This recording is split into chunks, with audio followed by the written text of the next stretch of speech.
je triche déjà un peu ou je déborde de ce que j'ai annoncé dans la mesure où je ne vais pas seulement m'intéresser à l'exploration sous-marine, qui est un des récits de Philippe Diolé, mais à 3 récits, en fait. Mais bon, ça devrait être clair, je vais vous expliquer ça au fur et à mesure, ça devrait bien aller. Donc, dans l'aventure sous-marine, premier récit qu'il consacre à la plongée en scaphandre autonome, Philippe Diolé affirme que ceux qui, je cite, « une fois se sont laissés prendre aux profondeurs de la mer, ne redeviendront jamais des terriens ». À l'instar des ingénieurs, des scientifiques et des militaires ayant créé, après la Deuxième Guerre mondiale, le groupe d'études et de recherche sous-marine au sein de la marine française, Diolé s'enthousiasme pour les progrès de la recherche océanographique. Il considère le scaphandre à détendeur automatique, perfectionné par Jacques-Yves Cousteau et Émile Gagnan, comme un instrument destiné à transformer l'être humain, puisque, je cite, « c'est l'explorateur lui-même, son comportement dans la mer, ses possibilités de déplacement et d'intervention qui se sont trouvées modifiées. » Diolé n'est d'ailleurs pas le seul à écrire sur ses plongées et à souhaiter faire découvrir au grand public un milieu méconnu et le fonctionnement de l'équipement nécessaire. Les récits de plusieurs pionniers de l'exploration sous-marine en France, dont vous avez un aperçu derrière moi, sont publiés dans les années 50 aux éditions Artaud de Paris, Beaurelier, Hachette et Albin Michel. Pourtant, si ces publications témoignent d'une période effervescente pour l'océanographie, rendent compte des motivations ayant contribué à façonner cette discipline et à l'institutionnaliser en France, elles n'ont pas ou très peu été étudiées jusqu'à maintenant. D'une part, certains océanographes d'aujourd'hui considèrent qu'avant les années 70, l'exploration sous-marine ne se développe pas comme une pratique scientifique, qualifiant plutôt ces pionniers d'aventuriers, de bricoleurs, voire même de savants fous. C'est l'expédition Famous pour French American Mid-Ocean Survey qui, par le choix d'un site précis, puis l'établissement d'un programme rigoureux et méthodique de plongée avec cartographie des fonds, observation directe, prise de photos, de vidéos, prélèvement d'échantillons destinés aux analyses en biologie et en géologie, fixe le début officiel de l'océanographie moderne et renouvelle l'approche des sciences de la mer. D'autre part, ces récits ne s'adressent pas à un lectorat spécialisé, mais au grand public. Leurs protagonistes entendent à la fois partager leurs connaissances acquises sur le milieu sous-marin et sur le comportement de l'être humain en immersion, vulgariser quelques notions théoriques et raconter leurs anecdotes de plongée, ce qui contribue à expliquer la place ambiguë que ces récits occupent entre les champs scientifiques et littéraires. Auteur prolifique en ce qui concerne le développement de la plongée et plus particulièrement de l'archéologie sous-marine, Philippe Diolé signe plusieurs récits parus dans les années 50, dont l'exploration sous-marine aux presses universitaires de France dans la collection Que sais-je, ainsi que l'aventure sous-marine et les portes de la mer chez Albin Michel. Bien qu'il compte plusieurs différences sur le plan formel, donc les 2 premiers abordent l'histoire de la plongée, les principales contributions associées à chaque époque, et bon, ils remontent de l'Antiquité jusqu'au 20e siècle, alors que le 3e récit, donc les portes de la mer, s'inspire d'un voyage effectué en Sicile.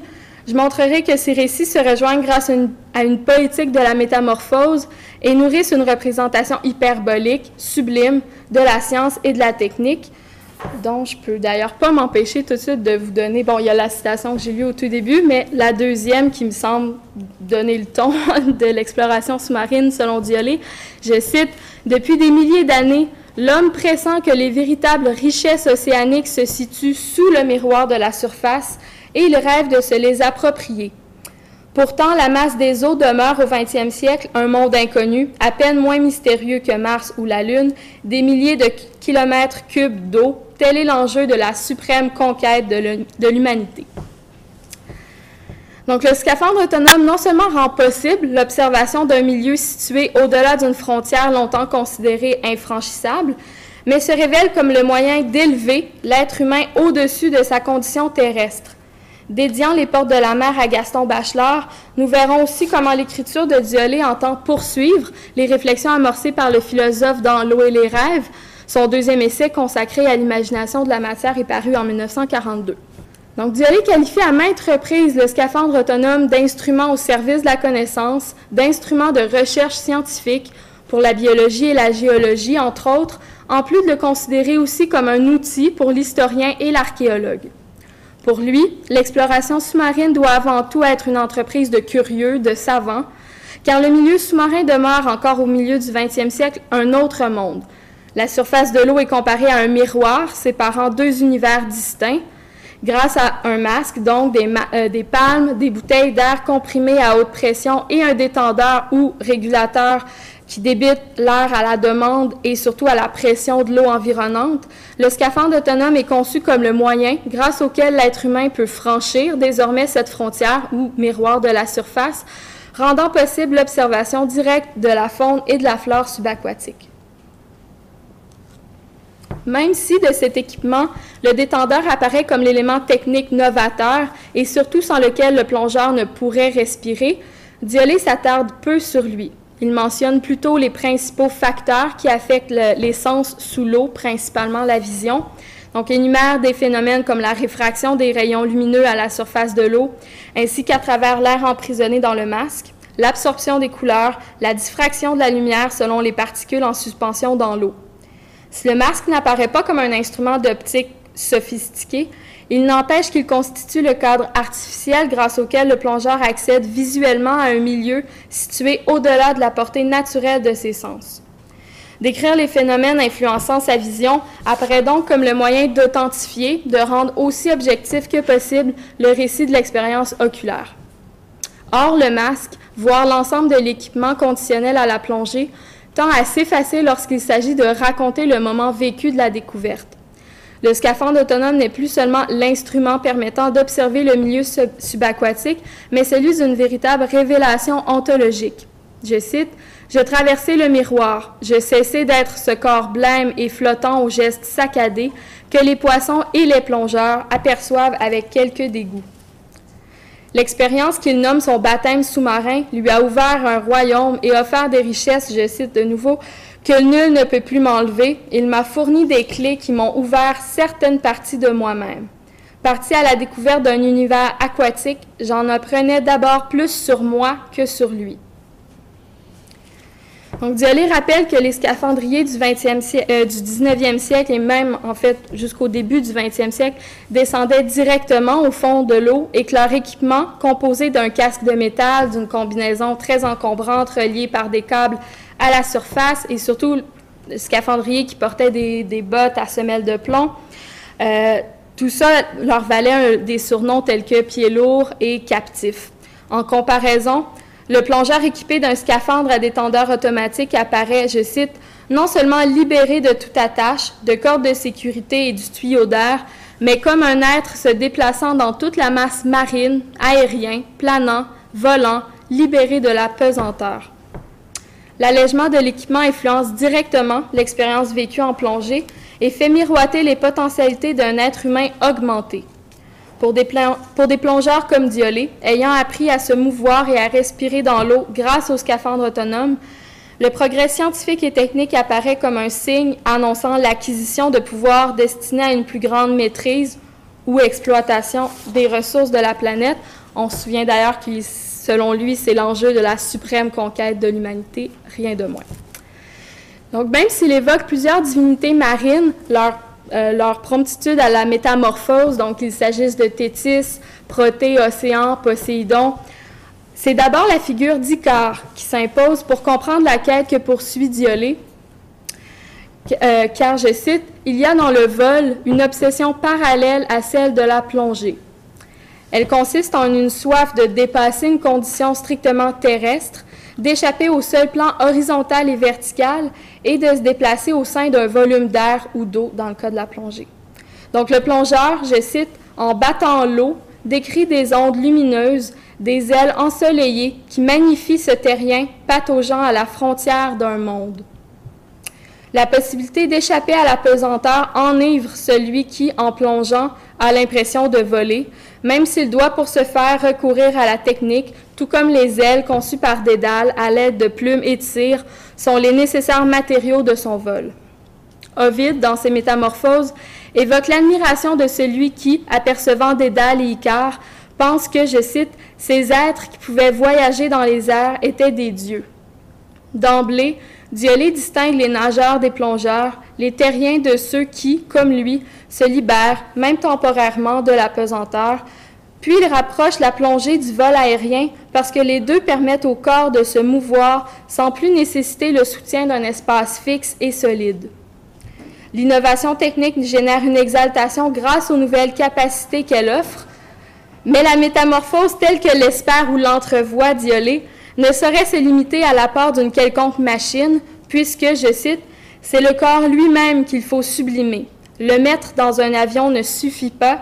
Un jour, peut-être, des ailes nous ouvriront le ciel aussi simplement que le scaphandre autonome nous ouvre la mer. »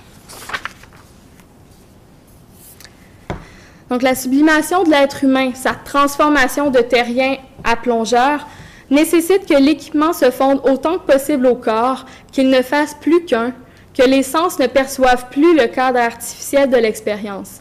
C'est la condition par laquelle il devient possible de s'engager dans ce que Diolé qualifie de voie divine, c'est-à-dire de s'aventurer là où jusqu'à maintenant, je cite, « seul l'esprit et le songe ont travaillé à déplacer fictivement notre corps à travers l'espace, à le poser là où rien ne le soutient. » Rendant possible la perception du milieu sous-marin sans non plus emprisonner le corps dans un habitacle, le scaphandre permet l'immersion au cœur d'une même matière. Gaston Bachelard, évoquant sa lecture des récits de Diolé dans sa Poétique de l'espace, considère d'ailleurs la plongée comme l'expérience d'un espace à une seule dimension, une seule substance, portant le signe de l'illimité. Néanmoins, lorsque le plongeur ne résiste pas à la tentation de descendre plus bas, de repousser les limites de l'utilisation du scaphandre, les conditions techniques peuvent échapper à sa maîtrise. L'instrument de l'évasion et ses potentialités grisantes se retournent contre celui qui en use mal et le vertige, devenu hors de contrôle, dévoile l'inachèvement de la métamorphose, voire son caractère impossible. Comme Icare précipité dans le vide, le plongeur se voit ramené à son étrangeté dans un monde où il ne peut survivre sans équipement. Narcose due à l'azote, toxicité de l'oxygène à trop grande profondeur, accident de décompression lors de remontées trop rapides, autant de risques amenant Diolé à conclure que seule la science pourra éventuellement vaincre les obstacles physiologiques, voire psychologiques, contre lesquels butent les plongeurs. Au constat de l'incomplétude de la métamorphose du plongeur, l'incomplétude de la métamorphose du plongeur en un être entièrement autonome succède celui de la nature insaisissable du milieu sous-marin, semblant appartenir davantage au monde du rêve que du réel. Bachelard affirme que, je cite, les images dont l'eau est le prétexte ou la matière n'ont pas la constance et la solidité des images fournies par la Terre. Comme elles sont fugitives, elles ne donnent qu'une impression fuyante. Un coup d'œil vers le ciel ensoleillé nous rend aux certitudes de la lumière. Une décision intime, une volonté soudaine nous rendent aux volontés de la Terre, à la tâche positive de creuser et de bâtir. S'il peut se déplacer librement dans cette substance liquide, mouvante, Diolé cherche d'abord à identifier des repères issus de la géographie terrestre pour y accrocher sa vue et sa pensée. Je cite, « L'immensité uniforme vrille les yeux du plongeur. L'esprit bientôt se trouble comme la vue. L'homme ne sait plus où se situe la surface et où le fond. Ainsi, l'aviateur qui a trop joué avec le ciel perd le sens de la terre. Le plongeur cherche vainement les lignes qui ordonnent les paysages et fixent l'univers. » Mais le bouleversement ressenti par Diolé s'inscrit au cœur même du langage, car les repères qu'il cherche en vain dans l'espace vécu en plongée deviennent bientôt tous les mots qu'il ne possède pas encore pour décrire ce qu'il expérimente sous la surface de l'eau. Un vertige provient de cette béance langagière et amène Diolé à croire que, je cite, « l'une des premières tâches du plongeur sera de se fabriquer un vocabulaire suffisamment souple et suffisamment évocateur pour être compris et retenu. » Pourtant, malgré le vertige éprouvé, à la fois face à la démesure du milieu sous-marin et à l'insuffisance du langage, Diolé multiplie aussi bien les plongées que les tentatives de cerner par l'écriture les conditions de la métamorphose par le scaphandre autonome. Car même si elle n'est encore que partiellement accomplie, cette métamorphose permet au plongeur de raconter son expérience d'un autre monde, précisément parce qu'il est lui-même le sujet de cette révélation scientifique et qu'il peut imaginer les potentialités de sa propre transformation. Ainsi, tout en considérant qu'il ne possède pas les mots pour faire du milieu sous-marin une réalité, Diolé anticipe une nouvelle ère pour l'océanographie, un passage de l'exploration de ce nouveau monde à l'exploitation de ses ressources. Après tout, il est, je cite, « l'homme en qui aboutissaient des milliers d'années d'héritage, l'homme qui avait façonné le sol de la terre, domestiqué la plante et la bête, rêvé de Dieu et de justice. » Qu'importe si dans cet univers les choses ne peuvent encore être nommées, le milieu subaquatique s'estompe pour devenir plutôt le support des projections et des rêves, fantasmes, etc., du plongeur. Je cite, « Goûtons les derniers instants où il est permis d'être un dieu.